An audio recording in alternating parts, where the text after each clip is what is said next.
जय श्री कृष्ण दोस्तों, आप सभी लोगों का स्वागत है।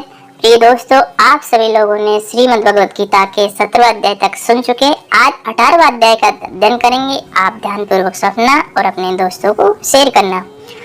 उसके उपरांत अर्जुन बोले, हे महाभाव, यानी अर्जुन अब भगवान से प्रश्न करते हैं, हे अंतर्यामी, हे वासुदेव, मैं संन्यास और त्याग के तत्व को पृथक पृथक जानना चाहता हूँ।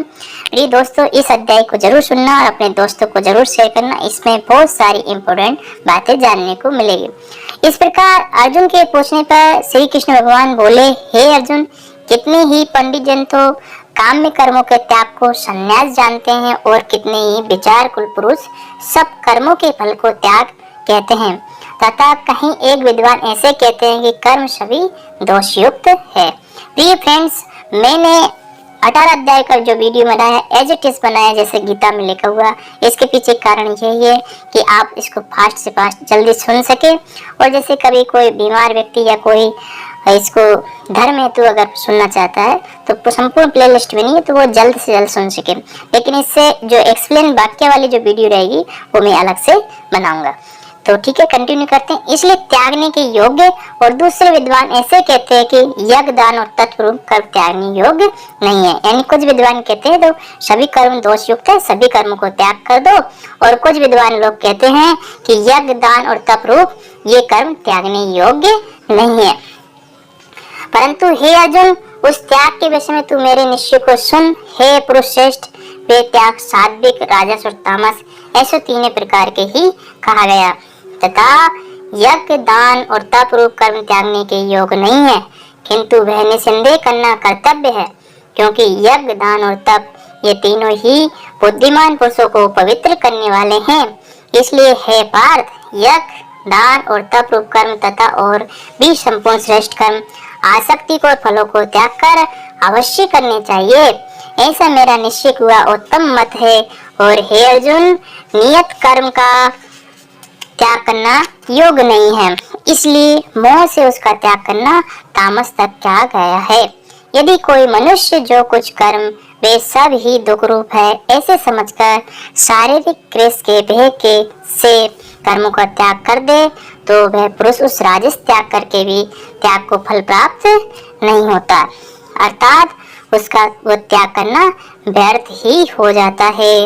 हे अर्जुन, करना कर्तव्य है ऐसा समझकर ही जो शास्त्र विधि से नियत किया हुआ कर्तव्य कर्म आसक्ति और फल को त्याग कर किया जाता है, वह भी सात्विक त्याग माना गया है। अर्थात कर्तव्य कर्मों को स्वरूप से न त्याग कर उनमें जो आसक्ति और फल का त्यागना है वही सात्विक त्याग माना गया है।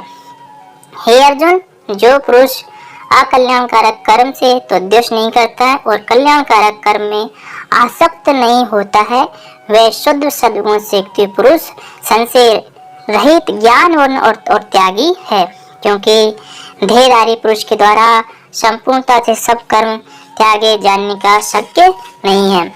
इससे जो पुरुष कर्मों के फल का त्यागी है वही त्यागी ऐसा कहा जाता है। सकामी पुरुषों के कर्मों का ही अच्छा, बुरा और मिला हुआ ऐसे तीन प्रकार का फल मरने के पश्चात भी होता है, और त्यागी पुरुषों के कर्मों का फल किसी भी काल में नहीं होता, क्योंकि उनके द्वारा होने वाले कर्म वास्तव में कर्म नहीं है। हे महाभाव, संपूर्ण कर्मों की सिद्धि के लिए अर्थात संपूर्ण कर्मों के सिद्ध होने में ये 5 हेतु सांख्य सिद्धांत कहे गए हैं, उनको तू मेरे से भली प्रकार जान। हे अर्जुन, इस विषय में आधार और कर्ता तथा न्यारे न्यारे धारण कर नाना प्रकार की न्यारी न्यारी चेष्टा एवं वैसे ही पांचवा हेतु देव कहा गया है, क्योंकि मनुष्य मन, वाणी और शरीर से शास्त्र के अनुसार अथवा विपरीत भी जो कुछ कर्म आरंभ करता है उसके ये 5 ही कारण हैं। परंतु ऐसा होने पर भी जो पुरुष अशुद्ध बुद्धि होने के कारण उस विषय में केवल शुद्ध रूप आत्मा को ही करता देखता है, वे मलिन बुद्धि वाला अज्ञानी यथार्थ नहीं देखता है। हे अर्जुन, जिस पुरुष की अंतकरण में करता हूँ ऐसा भाव नहीं है तथा जिसकी बुद्धि सांसारिक पदार्थों और संपूर्ण कर्मों में लिपायमान नहीं होती है, वे पुरुष इन सब लोगों को मारकर भी वास्तव में ना तो मरता है ना पाप में ही बनता है। हे भारत, ज्ञाता, ज्ञान और ज्ञेय ये तीनों तो कर्म के प्रेरक है, अर्थात इन तीनों के संयोग से तो कर्म में प्रवृत्त होने की इच्छा उत्पन्न होती है, और कर्ता, करण और क्रिया ये तीनों कर्म के संग्रह है, अर्थात इन तीनों के सहयोग से कर्म बनता है। उन सब में ज्ञान और कर्म तथा कर्ता भी गुणों के वैसे शाक्य शास्त्र में 3 प्रकार से कहे गए हैं, उसको तू मेरे से भली प्रकार सुन। हे अर्जुन, जिस ज्ञान से मनुष्य पृथक पृथक सब भूतों में एक अविनाशी परमात्मा भाव को विभाग रहित समभाव से स्थित देखता है, उस ज्ञान को तू सात्विक जान। और जो ज्ञान अर्थात जिस ज्ञान के द्वारा मनुष्य संपूर्ण भूतों में भिन्न भिन्न प्रकार के अनेक भावों को न्यारा न्यारा करके जानता है, उस ज्ञान का तू राजस जान। और जो ज्ञान एक कार्य रूप शरीर में ही संपूर्णता के सदृश आसक्त अर्थात जिस विपरीत ज्ञान के द्वारा मनुष्य क्षणभंगुर नाशवान शरीर को ही आत्मा मानकर उनमें सर्वस्वरूप भांति आसक्त रहता है, तथा जो बिना युक्ति वाला तत्व से अर्थ से रहित और तुच्छ है, वे ज्ञान तामस कहा गया है।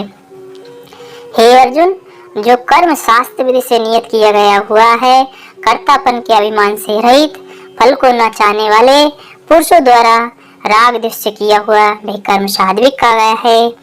और जो कर्म बहुत परिश्रम से युक्त तथा फल को चाहने वाले और अहंकार युक्त पुरुषों द्वारा किया जाता है, कर्म राजस कहा गया, तथा जो कर्म परिणाम हानि और हिंसा सामर्थ्य को न विचार कर केवल अज्ञान से आरंभ किया जाता है, वह कर्म तामस कहा गया है। हे अर्जुन, जो कर्ता आसक्ति से रहित और अहंकार के वचन न बोलने वाला, धैर्य और उत्साह से युक्त, कार्य के सिद्ध होने और न होने पर हर्ष शोकादि विकारों से रहित, वे कर्ता तो सात्विक कहा जाता है। जो आसक्ति से युक्त, कर्मों के फल को चाहने वाला और लोभी तथा दूसरों को कष्ट देने के श्राप वाला, अशुद्धाचारी और हर्ष शोक में लिपायमान, वे कर्ता राजस कहा गया है। और जो विक्षिप्त युक्त चित्त वाला, शिक्षा से रहित, घमंडी, दूर दूसरों को आजीविका का नाश सके शोक करने के श्राप वाला, आलसी और दुष्टी, वे पुरुष वे कर्ता तामस कहा जाता है। हे अर्जुन, तू बुद्धि को और धारणा शक्ति को विगुणों के कारण 3 प्रकार के भेद संपूर्णता से विवाह पूर्व मेरे से कहा हुआ सुन। हे पार्थ, प्रवृत्ति मार्ग और निर्वृत्ति मार्ग को तथा कर्तव्य व कर्तव्य को एवं भय और अभय को तथा बंधन और मोक्ष को जिस बुद्धि से तत्व से जानती है, वे बुद्धि तो सात्विक ही है। हे पार्थ, जिस बुद्धि के द्वारा मनुष्य धर्म और अधर्म को तथा कर्तव्य और अकर्तव्य भी यथार्थ नहीं जानता, वे बुद्धि राजसी है। और हे अर्जुन, तमोगुण से आवर्त हुए बुद्धि अधर्म को धर्म ऐसा मानती है तथा और भी संपूर्ण अर्थों को विपरीत ही मानती है, वह बुद्धि तामसी है। हे पार्थ, ध्यान योग के द्वारा जिस अव्यचारणी धारणा से मनुष्य मन, प्राण और इंद्रियों की क्रियाओं को धारण करता है, वे धारणा तो सात्विक ही है। और हे प्रतापपुत्र अर्जुन, फल की इच्छा वाला मनुष्य अति आसक्ति से जिस धारणा के द्वारा धर्म अर्थ काम को धारण करता है, वे धारणा राजसी है। तथा हे पार्थ, दुष्ट बुद्धि वाला मनुष्य जिस धारणा के द्वारा निंदा, भय और चिंता और दुख को एवं उन्मत्तता को भी नहीं जोड़ता अर्थात धारण की रहता है, वे धारणा तामसी है। हे अर्जुन, अब सुख भी 3 प्रकार के मेरे से सुन। हे वरश्रेष्ठ, जिस सुख में साधक पुरुष भजन, ध्यान और सेवादि के अभ्यास से रमण करता है तथा दुखों के अंत को प्राप्त होता है, वे सुख प्रथम साधन के आरंभ काल में यद्यपि विष के सदृश भासता है, परंतु परिणाम में अमृत के तुल्य है। इसलिए जो भगवत विषय बुद्धि के प्रसाद से उत्पन्न हुआ सुख, वे सात्विक कहा गया है। जो सुख विषय और इंद्रियों के सहयोग से होता है, वे यद्यपि भोग काल में अमृत के सदृश भासता है, परंतु परिणाम विष के सदृश होते, इसलिए वे सुख तो राजस कहा गया है। तथा जो सुख भोग काल में और परिणाम में भी आत्मा को मोहने वाला एवं भय, निंदा, आलस्य और प्रसाद परमाश से उत्पन्न हुआ सुख तामस कहा गया है।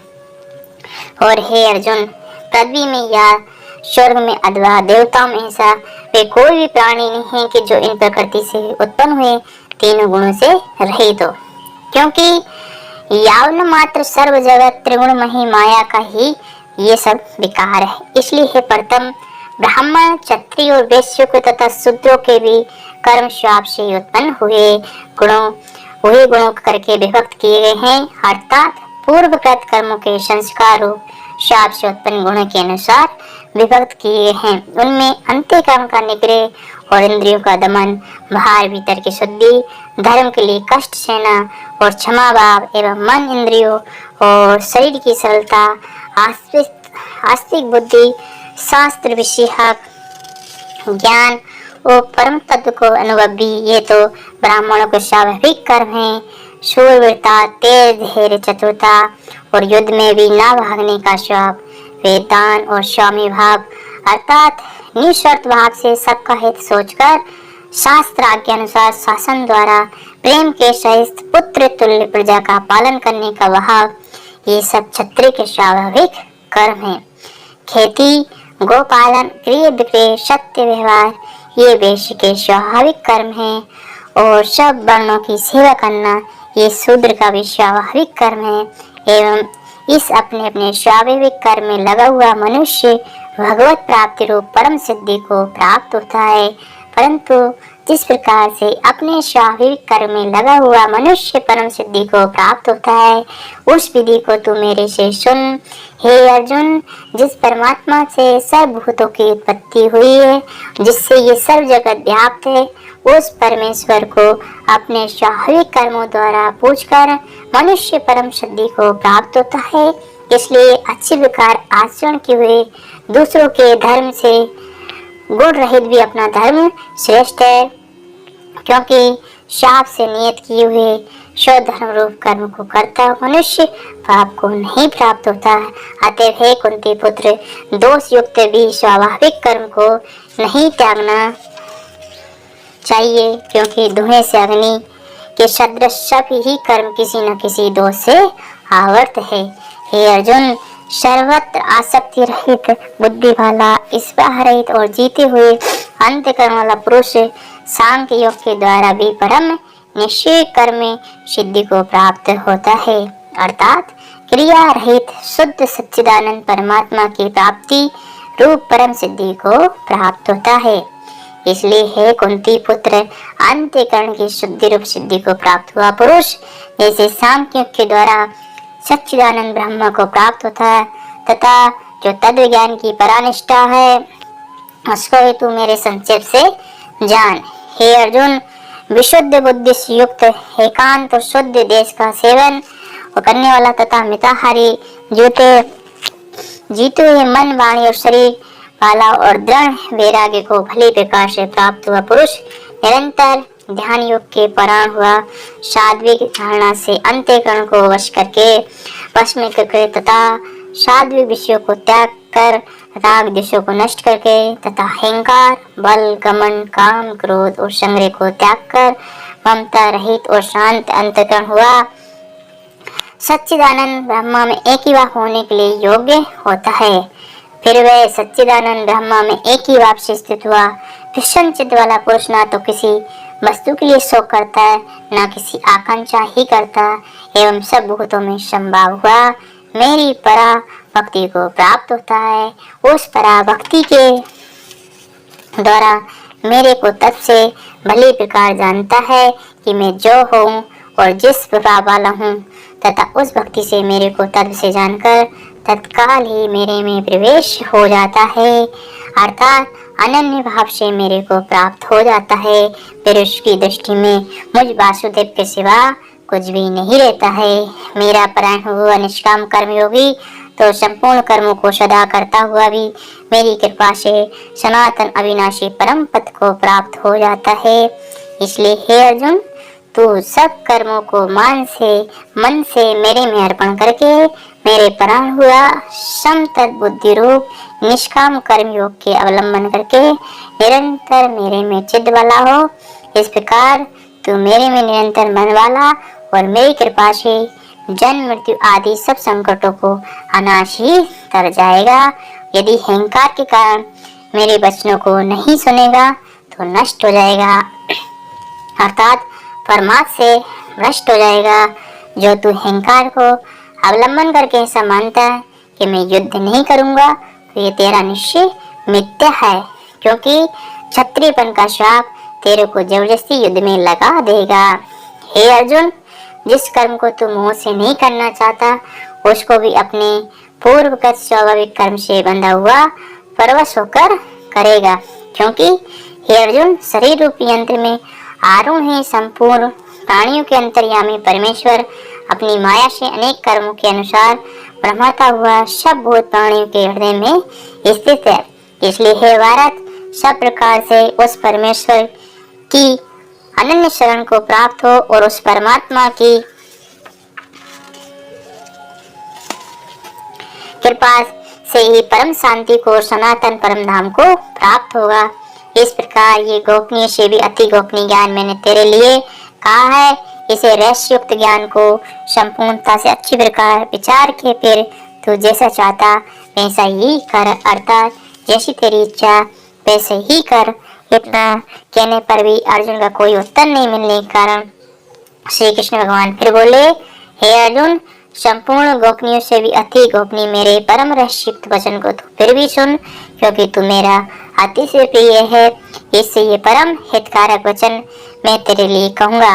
हे अर्जुन, तू केवल मुझ सच्चिदानंद वासुदेव के परमात्मा ही अनन्य प्रेम से नित्य निरंतर अचल मन वाला हो और मुझ परमेश्वर को ही अतिशय श्रद्धा भक्ति सहित निष्काम भाव से नाम गुण और प्रभाव के श्रवण कीर्तन मनन और पठन पाठन द्वारा निरंतर भजने वाला हो, तथा मेरा संग चक्र गदा पदम किरीट कुंडल आदि भूषण से युक्त पीताम्बर बनमाला और कौस्तुभ मणिधारी विष्णु का मन पानी और शरीर के द्वारा सर्वस्व अर्पण करके अतिशय श्रद्धा भक्ति और प्रेम से विफलता पूर्वक पूजन करने वाला हो और मुझ सर्वशक्तिमान विभक्ति बल ऐश्वर्य और माधुर्य गंभीरता उदारता वात्सल्य और शुद्धता आदि गुणों से संपन्न सबके आश्रय रूप वासुदेव को विनय भावपूर्वक भक्ति सहित साष्टांग दंडवत प्रणाम कर। ऐसा करने से तू मेरे को प्राप्ति ही होगा, और ये मैं तेरे लिए सत्य प्रतिज्ञा करता हूँ, क्योंकि तू मेरा अत्यंत प्रिय सखा है।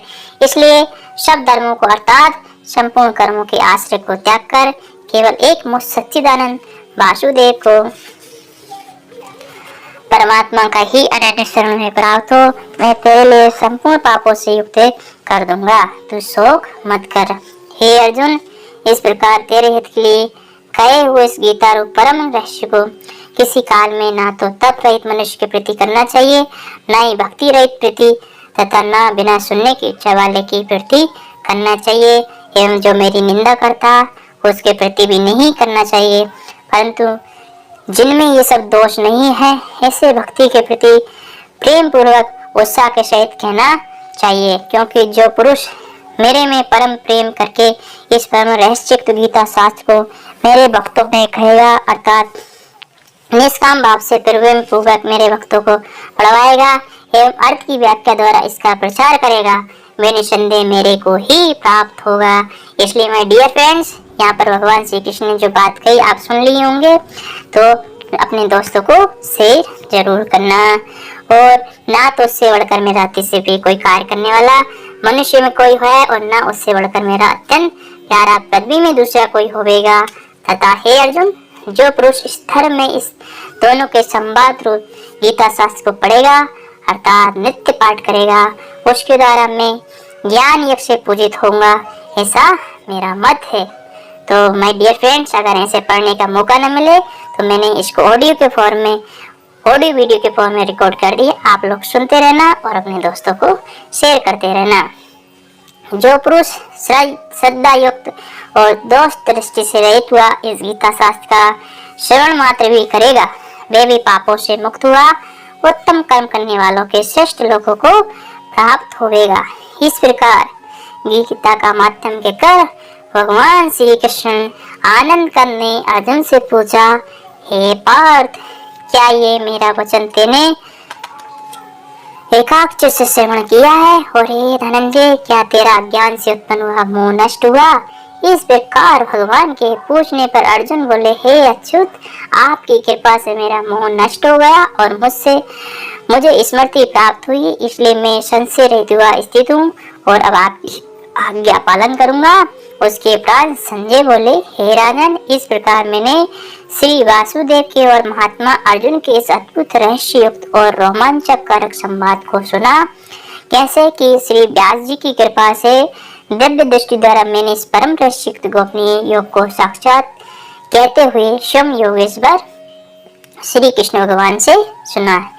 इसलिए हे राजन, श्री कृष्ण भगवान और अर्जुन के इस रहस्य युक्त कल्याणकारक और अद्भुत संवाद को पुनः पुनः स्मरण करके मैं बारंबार हर्षित होता हूँ तथा हे राजन, श्री हरि की उस अति अद्भुत रूप को भी मैं पुनः स्मरण करके मेरे चित्त में महान आश्चर्य होता, मैं बारंबार हर्षित होता। हे राजन, विशेष क्या कहूँ, जहाँ योगेश्वर श्री कृष्ण भगवान है और जहाँ गांडीव धनुषधारी अर्जुन है, वहीं पर श्री विजय विभूति और अचल नीति है, ऐसा मेरा मत है। तो प्रिय दोस्तों, आप सभी लोगों ने 18 अध्याय सुने होंगे और 18 अध्याय को आपने विशेष करके सुना होगा। तो यहाँ पर आप सभी लोग इसको सुनते रहिए और अपने दोस्तों को शेयर करते रहिए। मिलते हैं किसी नेक्स्ट टॉपिक के साथ, तब तक के लिए जय श्री कृष्णा, जय श्री राधे।